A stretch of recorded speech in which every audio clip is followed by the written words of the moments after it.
common. They knew they had it in themselves. They knew they could be something beyond where they were. They were willing to put their time, their energies to better themselves. What you really could do with more skills, it's just remarkable. So I would like to just tell you a couple of short stories, and we'll draw maybe a couple of lessons from them.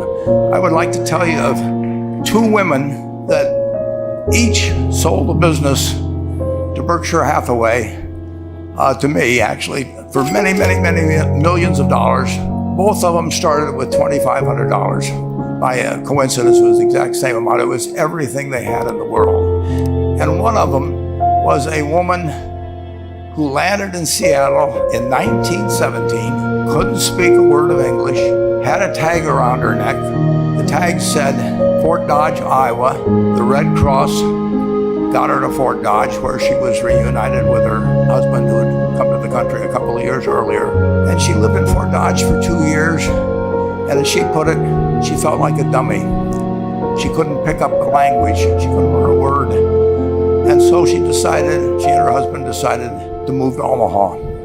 So they came to Omaha in 1919. And there she found a small colony of Russian Jews, so she started feeling more at home. And then as her oldest daughter went to school, she would come home, this daughter, Frances, and she would teach her mother the words she had learned in school that day. And this woman, Rose Blumkin, spent 20 years saving money, bringing first her siblings over, her mother and father, $50 at a time. She sold used clothing to do it. She had 4 children during this period. And by 1937, after 20 years, she'd saved $2,500. She went to Chicago and she bought what she could of furniture. Her dream had always been to open a furniture store.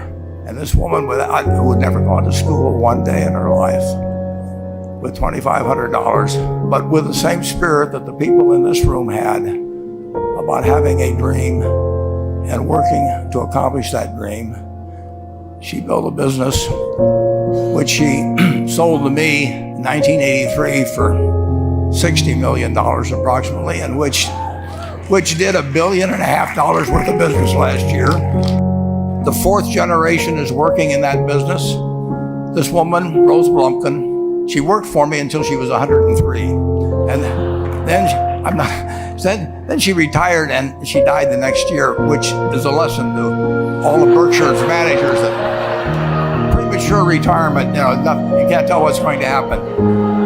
But Mrs. B, with her $2,500, one further fact about her: she could not read or write. And she went into a furniture business, and she didn't bring anything unique in furniture, but she brought a determination to succeed. She knew she could outwork anyone else. She knew she cared about her customers. She worked at very low gross margins, but she built this incredible business. And I saw one other woman who did a similar thing with $2,500. I paid her hundreds of millions of dollars for her business. So I decided to go to the source and get these people before, I don't want you guys coming around to me asking me hundreds of millions of dollars. I'd like to join in with you much earlier. So I've followed this group, and today I'd like to tell you about one other small business person. This person, I went to buy his business from him, and he turned me down, which was very wise.